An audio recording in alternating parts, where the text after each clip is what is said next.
forward to this. How do I close? All right, great. Okay, well, here we are for Breath to Breath interview number 2 with Nick Heath. Also, has anyone ever told you that it would be really cool? You almost have an L, Nick Help, like you're bringing the health to the world. Yeah, I guess you can't spell health without Heath, huh? Anyway, yeah. All right, so Nick Heath is a type 1 diabetic researcher and writer. He is the creator of the Breathing Diabetic. He has spent the past 5 years studying, teaching, and applying breathing practices in his own life. He is a certified Oxygen Advantage coach and a member of the Global Wellness Breathe Initiative. And what he didn't write in here is that he has a Ph.D. in atmospheric science, is married to a yoga instructor, hey Natalie, and they have one beautiful daughter named Marielle and a pup named Tara. So with that, welcome. I'm so glad to have you here. Awesome. Thank you, Perrin. Thank you for that nice introduction. Great. So literally we're your new best friends. Yes. we just met, and literally the reason I thought about reaching out to you and the reason I want to do these interviews in general is I'm just curious. I'm curious about people that have different perspectives, that know things that I don't know. And then 2, how do we support each other through education, through conversation and dialogue? So I've always known that you never learn anything you don't know by being told what you're doing wrong. And it always starts with conversations with people that you feel like there's a safe space and you can actually be heard and you can speak your truth. So when I was looking through all your content, which shout out to the Breathing Diabetic on Instagram. If you haven't looked at it already, why haven't you? Do that? I love that you have the ability to take all these scientific studies and make them in ways and present them in ways that we can all understand the benefit of it. So a research study is a lot of information, a lot of work goes into it, and it's really hard to find the takeaways and how do we apply it to our life. And you have beautifully woven that into your content as well as to your email, like your email that you have, the 411, the breathing 411.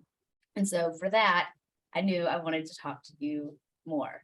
So thank you so much for putting all that out there, for creating these things. And as we were chatting a little bit before, these don't happen in a vacuum. Literally, what I've found, the common thread and pattern with anyone working in this breathing space is there is a direct lineage to like your health, your lifestyle, something changed. So with that, the question that I have for you is not necessarily your family of origin, but what is your breath story of origin? So how did you get to this place where you started reading these studies, putting that content out there? You looked to get your Oxygen Advantage certification and just dove into this. Go. Okay, Go. awesome. I'll try to be brief, but so I started with Wim Hof, like a lot of people probably do and can relate to that. I heard him on a podcast. It was super inspiring. He's super charismatic. And it was at a point in my life where it was just like the perfect solution to like, I was looking for something more spiritual. I was at the time doing, I was actually finishing my PhD at the time. All I did was sciencey type stuff. I ended up going and doing a postdoc. And while I was doing that, that's when I was getting really into Wim Hof and doing his breathing every day. And so I became kind of obsessed with that on like here's my personal life or my professional life being a scientist. And then on the side, I could do this kind of like spiritual exploration to find out like, why are we here? I was kind of like, it's a long story, but in any case, I was really interested in like just finding out what's the point of life kind of type thing. And so Wim Hof got me really excited about the power of the breath because you immediately feel it, you feel great. And so that's how I got introduced. The problem is that I'm a little obsessive with things and I was overdoing it. So I was doing the method all the time, way more than Wim suggests. And I was also just mouth breathing all the time. I started just thinking, oh, I need more oxygen. Like anywhere I would go, these big breaths. And that ended up being a detriment to my health. I didn't know it, right? I was just, after about a year or so of doing the Wim Hof every day, plus all of this extra mouth breathing, just to think I'm getting more oxygen, I was chronically drained of energy. I would come home from work, try to take a nap immediately, and then I'd try to go make my wife's yoga class. Sometimes I would take a nap again, like in the parking lot, like just never in my life had it felt like this. So then I stumbled upon Patrick McKeown's work through another podcast, and the way he was speaking about it, now he was intriguing the scientific side of my brain, because he started saying, like, you know, talking about nasal breathing, nitric oxide, slow breathing, biochemistry, all the Bohr effect, and all these things that were super fascinating. And I thought, well, this has a lot of merit too. It sounds like he's really onto something. Taped my mouth. And I guess I should say the rest is history. But after taping my mouth, I felt incredible, had the most energy I'd had in, you know, almost a year at this point, and just thought this was the best thing. I started doing some of the slow breathing, the breath holds, light breathing, and then nasal breathing, you know, almost 24/7. And that is what changed my life. And what happened is, after a few months, I noticed my diabetes was in better control. My emotions were in better control. I just felt better, just healthy. You know, I just felt like a way better person. And since I noticed improvements in my blood sugar and things, I thought, what is going on? So I started reading papers. You alluded to that, the papers side of things. And so I just would read a paper, and I had all these notes, hundreds of pages of notes in my on my computer. And finally I decided, I think I read a book, and it encouraged me to like put this information out, like you can help people. And that's all it was. It was just like, okay, well, people with diabetes need to know about this, because it's literally just the breath. It's the simplest thing we could possibly do. And I should just share this information. And then that snowballed into the Breathing Diabetic and all of that stuff. But yeah, it kind of just started with it changing my life. And then, since I do have a background of science, although it's atmospheric science, as you mentioned, not breathing or respiratory physiology or pulmonology or anything like that, I still knew how to at least read papers, look at references, go to another paper, and make connections. So I kind of have a beginner's mindset when I read these papers, because I don't have the underlying like base education in it, or whatever you want to, however we want to put it. But in any case, yeah. So now I just share what I find, and yeah, that's changed my life for sure. That's awesome. Thank you for sharing all that, Nick. So just quick question. Did you ever figure out why we're here? Did you get that? No, sorry. I apologize. To breathe. Yeah. Right? Yeah. Well, and that was just joking. But what I love about what you said is, like, you figured it out for you, and you were aware enough to be able to understand, like, there's information here that's not well known, and you're putting it out there. So what I would rebuke is, I think you are an expert. You're an expert in your own body. You're an expert in what your human experience has been. And you've seen the physical, the physiological, and just like the mental changes in your own self. So that's what I say a lot too, is I'm client zero, or I'm patient zero. You know, when you start thinking about tracking back, like, it starts with me, and it starts with that change and that ripple. And what I also really enjoy talking to other people that have been on this journey is the changes that they've seen in those around them. So you've been working on this for a while, and your wife, who's in yoga, she probably has a pretty high level of self-awareness as well. But I mean, what about like your immediate family, or even like neighbors or friends? Do you have any siblings?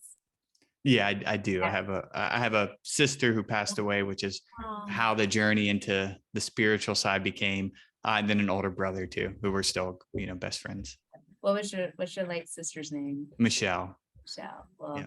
Hey, Michelle. That's where the L from Mary L came from, by the way. Well, what I think is really cool is intentionality. And when we live our lives with intention, it too can also help us even understand, like, all of this, our body, the way it works when things are like giving us trouble. It's all intentional. It's all on purpose. Like, our tongue has a purpose, our nose has a purpose, our mouth has a purpose, our diaphragm has a purpose, and they're all interlinked together. So you'll figure out why we're here, or Michelle will tell you when when it's right. Yeah, when she figures it out later. But what I was alluding to is like, as you've gone on this journey and as you found yourself in a different mental headspace, physical space, how have you seen the ripple effects of those around you? Have they started asking you like, so tell me more about this breathing, or what are you doing, Nick? What are you doing? Why are you sleeping better? Like, have you found that or had that experience at all? Yeah, in different ways, right? So right when I found it, I was like giving everyone tape, like you gotta tape your mouth. I've gotten way past that stage in my life where I just want people to figure out on their own, right? But so let's see. My immediate family is the hardest, right? I think with everyone can relate to this, that like your immediate family doesn't want to hear anything you have to say. And so, they, of course, my parents really support me and think it's awesome and think it's great, but like, no one that I know is like practicing the exercises or anything like that in the close. Now, my brother, he's a firefighter. And so he does like box breathing and does other things like for stress. And it's super important for him to practice some of these, but it's not like as religious as I am about it, or, like as crazy as I am about it. Now, I do see interesting things like my mother-in-law thinks it's really cool. And so she'll always ask me questions, and she'll always, come with really interesting questions. And she was in like home therapy type stuff and caring for elderly patients and disabled people. And she would implement some of it to help them. So that was like a crazy side effect. And then also my friends, so like I grew up a surfer and like, a normal kid. This is like so weird to most of my friends that I'm like into breathing, right? We were like surfer kids and skateboarders and all this. And then now I am like posting all this like breathing stuff and just breathe. In any case, they will tell me like, every time I start mouth breathing, I think of you. Like we've never talked about it. Like I don't bring it up around my friends, but they read all my posts and stuff. And so they're like, now I can't breathe through my mouth without thinking about you. And then I get annoyed. And then I'm like, oh, why am I mouth? So that actually brings me the most joy when they tell me that stuff. I just start laughing. I'm like, yes, like subconsciously, at least the nasal breathing part, they feel it. So yeah, that's my answer, I guess.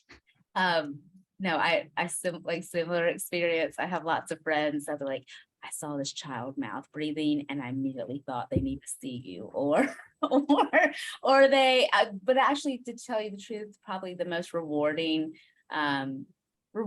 story I got from a client is we've been working really diligently in one of the breathwork and meditation classes I teach on 4-7-8. Like I was weaving it in, and she's a teacher.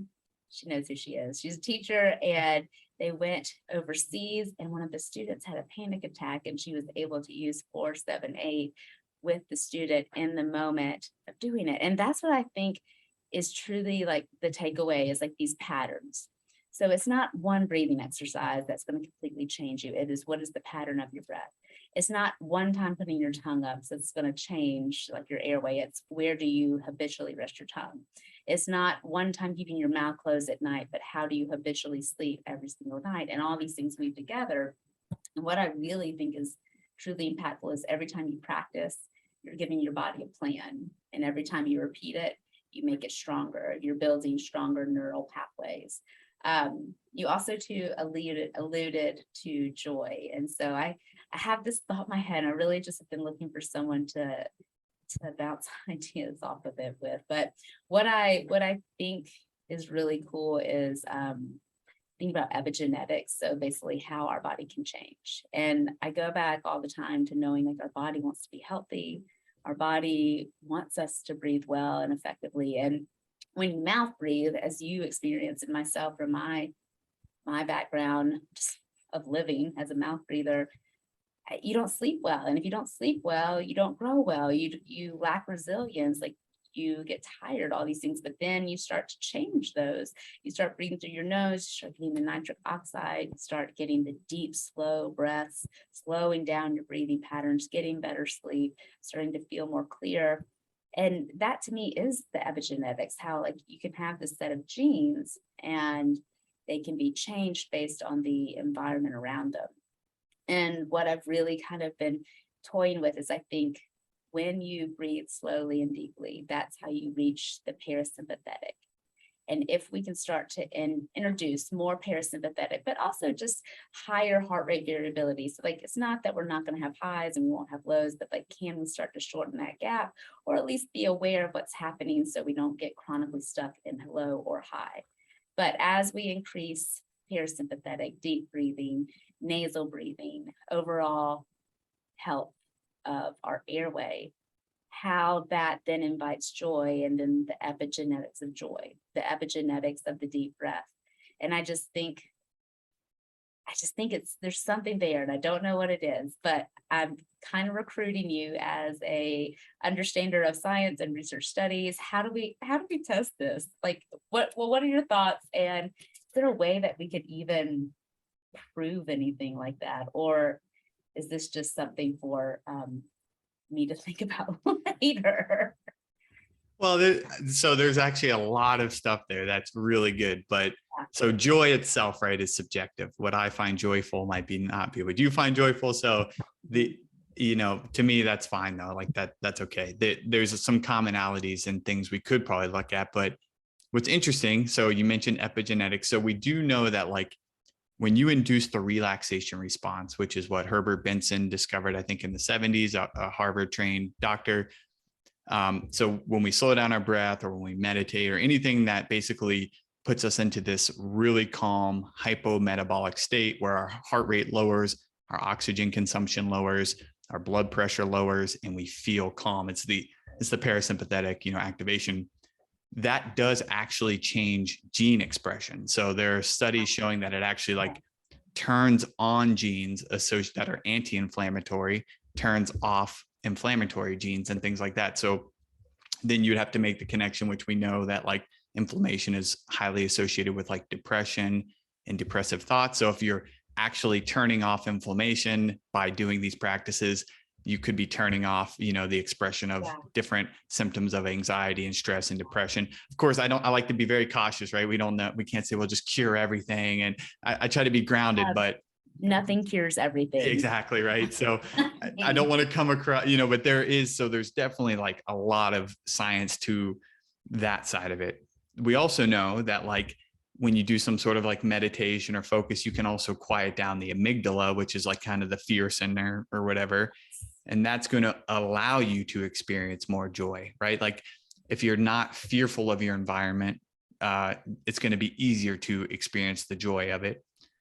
And all of these, like when you combine some of this, you feel calmer, you're turning down certain portions of the brain, you're activating portions of the brain that are more introspective, and all of these different things. Like I can just say from 100% personal experience, like at night, every time, but like, especially at night when I do my slow breathing practice, like when I do it outside. So like when I open my eyes, like I feel more joy around me. And like, that's, it just feels, I think the environment looks nicer. And I think everyone's had that experience that like, if you're in a calm state, a tree might seem cooler than it did before. It sounds a little woo woo or whatever, but like, it's just the truth. Like when you go to the mountains, you see, you have these awe moments, but like you start to notice those more subtle things that you can appreciate when after a slow breathing practice.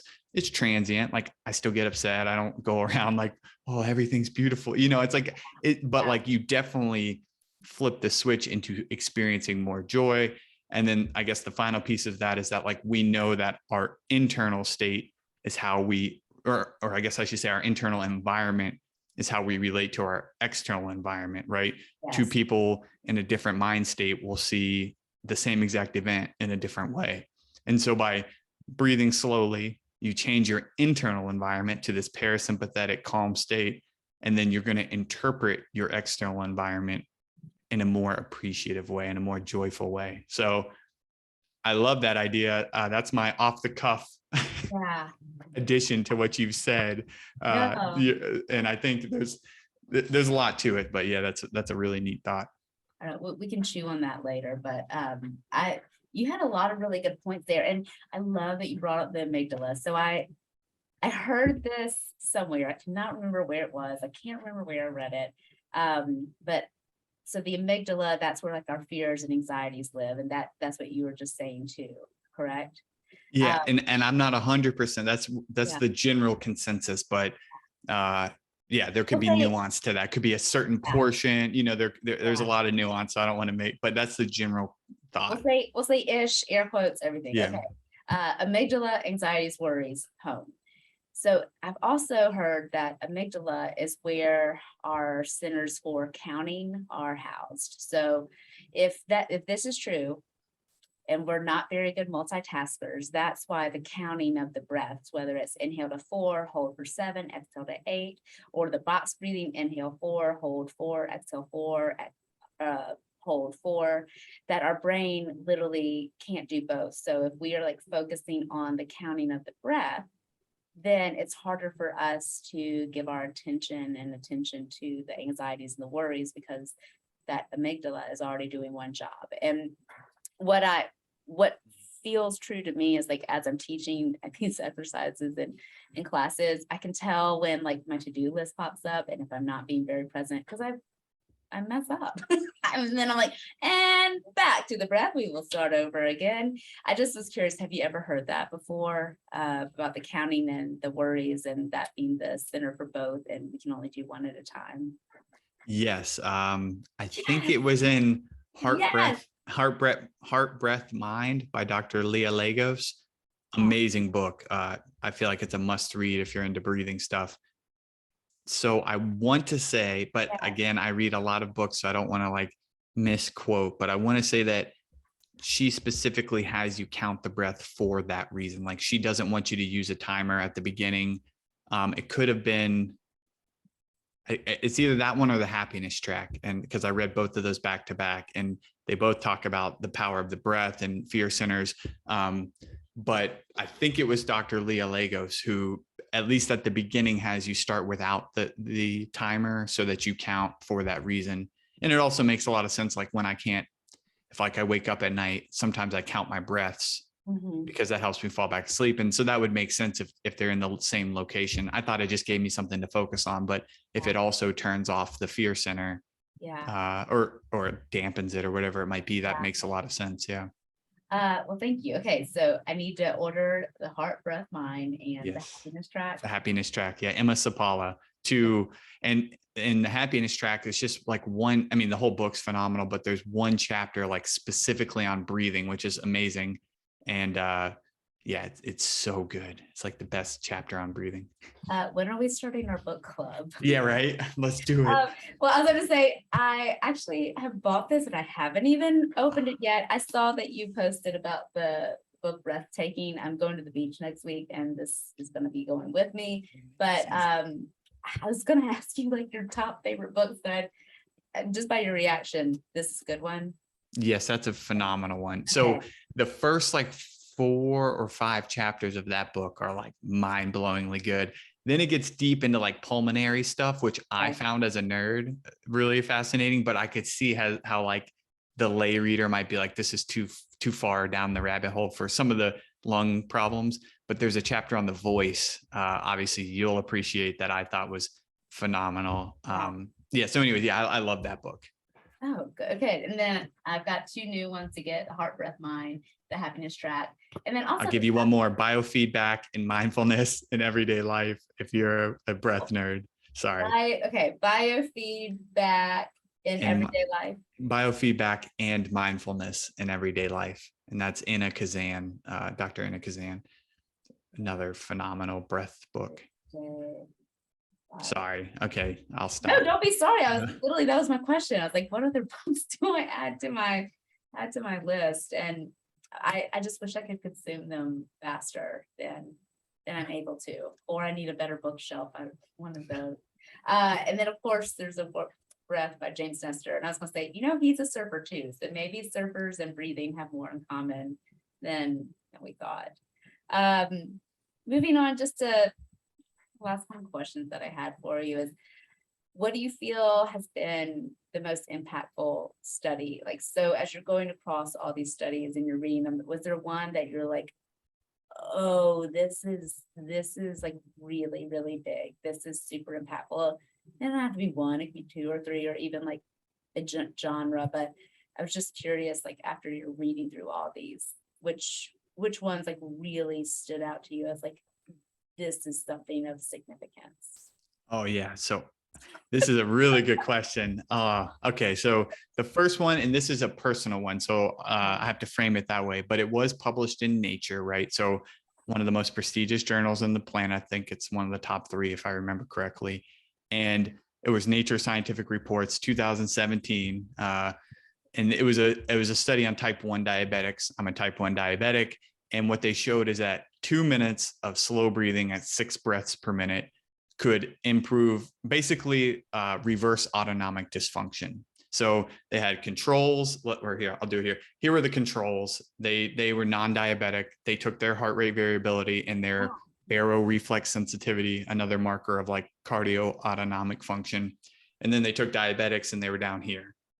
That's normal. We're stressed. We have blood sugars, all these things. 2 minutes, and we were up here with them with just 2 minutes of slow breathing. And this is actually the paper that kind of like precipitated everything I do now. Because when I saw that in Nature, I said, okay, this is legitimate science. Like, this isn't just me getting into some woo-woo thing on the side. So that's one big one. Yeah. There's a one, I think, so it was 2020, and it's Leher, Lehrer.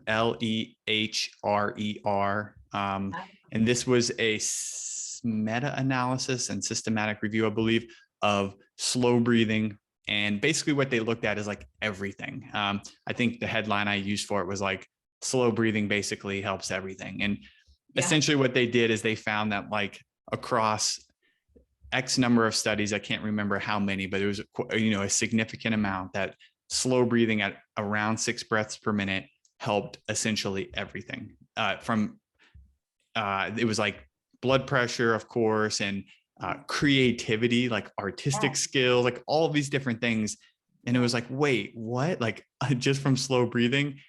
And that's where it was like, okay, this is like super legitimate. And this was recent. I've been doing this, and it's like, I keep getting reminded.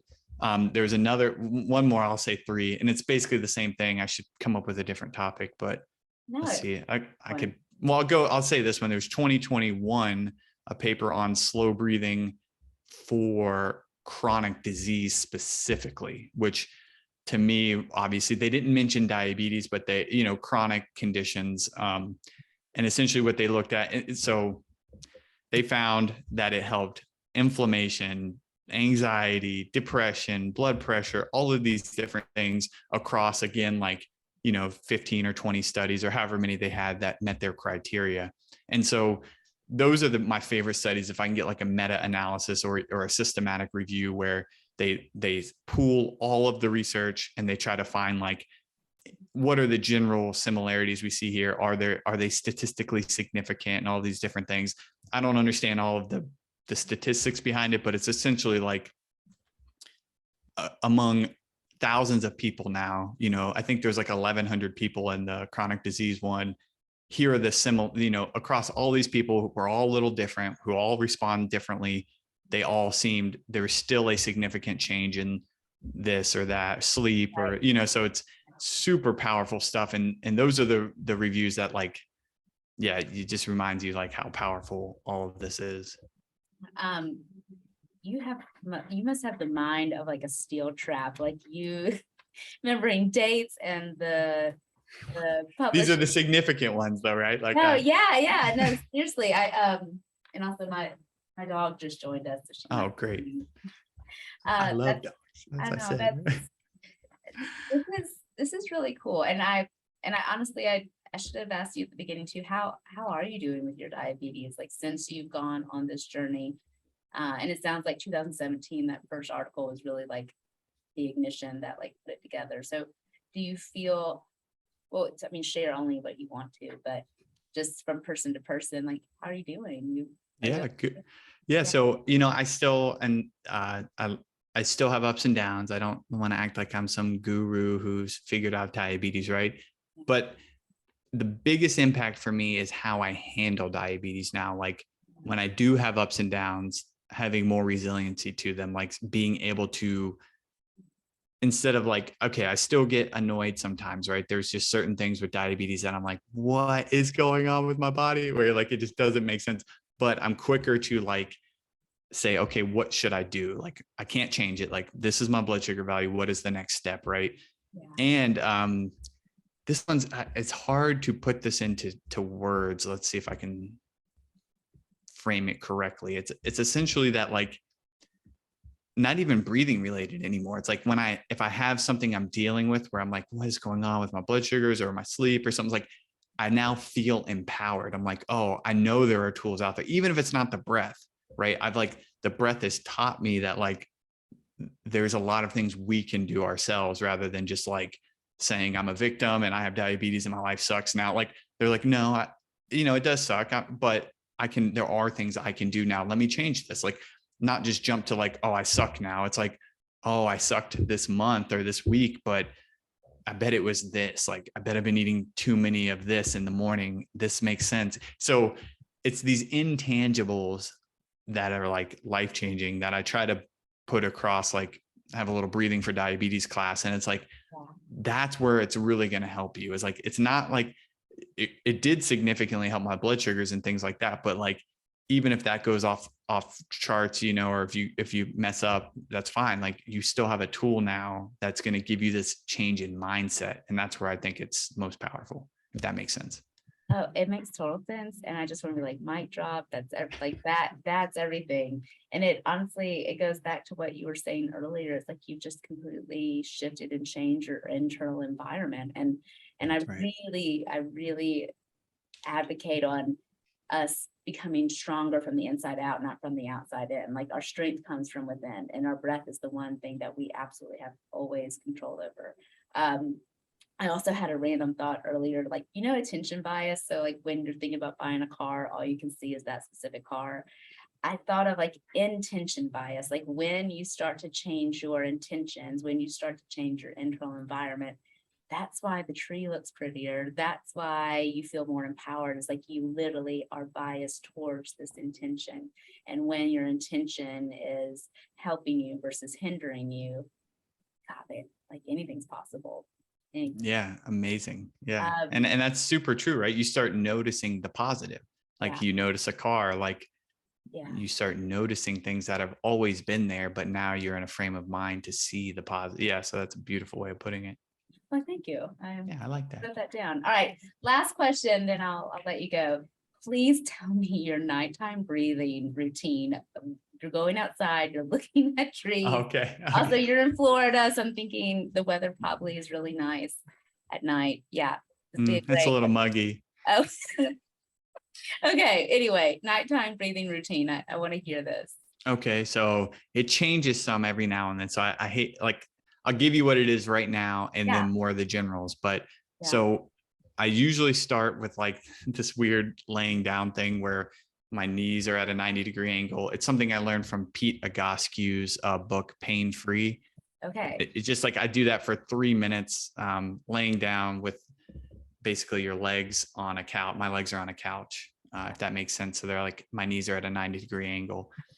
And I do 3 to 4 minutes of mindful breathing, where I do like something I learned from Eddie Stern, basically hands on the belly breathing, then hands on the ribs breathing, and then hands on the chest breathing, to feel the subtle movements of all these different places the breath goes. Then I actually usually read for a little bit. And then my final breathing right before I go out to bed is honestly usually just 5 minutes, maybe a little more. Sometimes, I do longer, but it's like, I like to, anyways, I'm ready to go to bed normally. So I do some humming, and then usually the left nostril breathing. So just plug my right nostril, or, press my right nostril closed like that with my thumb, and just breathe through my left nostril at a very slow pace. I do it just over 3 breaths per minute, typically. Wow. Sometimes I do, I try to mimic the 4-7-8, like the technique, like in through the nose and then a whooshing noise out through the mouth. So it just kind of depends on how I feel, but it's usually just like, so total maybe 8 or 9, maybe 10 minutes of just slow breathing, mindful breathing, and then usually left nostril breathing. I'm fascinated fascinated by just left nostril breathing. Is that to get closer access to the parasympathetic?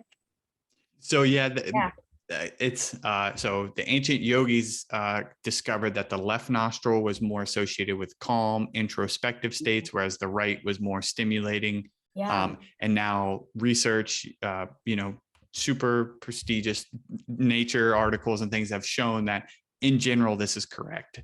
No, So did you make up just breathing out of your left nostril? No, this is a very popular, it's a very popular approach.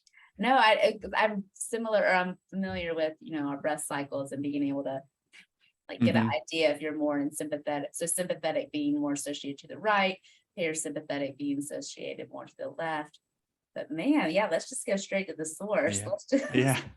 And I do that too if I wake up at night. Yeah. I'll lay on my right side. It's not comfortable to do this. So like I'll just kind of like, I look silly on the camera, I'm sorry, but like, and just count my breaths or something. And sometimes it works really well. Not every time, but it's a neat. I'm trying it tonight. That sounds good. Okay. What are you excited about? What are you working on? How can people support you, follow you, get to know you better? All right. There's a lot of things I'm excited about with breathing. So, just continue to give people information. I am working on something, hopefully one day. I'm calling it the Breath is Life Learning Center, where it's like just a place people can go to get short summaries of science, of books, and a few other things I have in mind. I just trying to figure out how to make it happen. So that will be the Breath is Life Learning Center. I'm hoping in about 2 to 3 months to be able to at least have the first batch of it out. And then it would be like every week they would get something new. Then I have my Breathing for Diabetes course. I just started doing that. So I'm super excited about that. If you have diabetes or you just want to geek out on breathing, that's a nice place to do it. And then my 411 newsletter is my baby. That's what I spend most of my time doing, believe it or not, a free newsletter. I love it. So I spend a lot of time on that. So, and then I'm on Instagram if people want to follow me at the Breathing Diabetic. I was gonna say, you better say that handle so people can find you. Nick, thank you so much for taking time out of your day, and you're a wealth of knowledge. I will absolutely be following up on all these books, and thank you so much. Thank you. I appreciate you having me. All right, I'm gonna end the recording, but don't leave. Okay. Bye.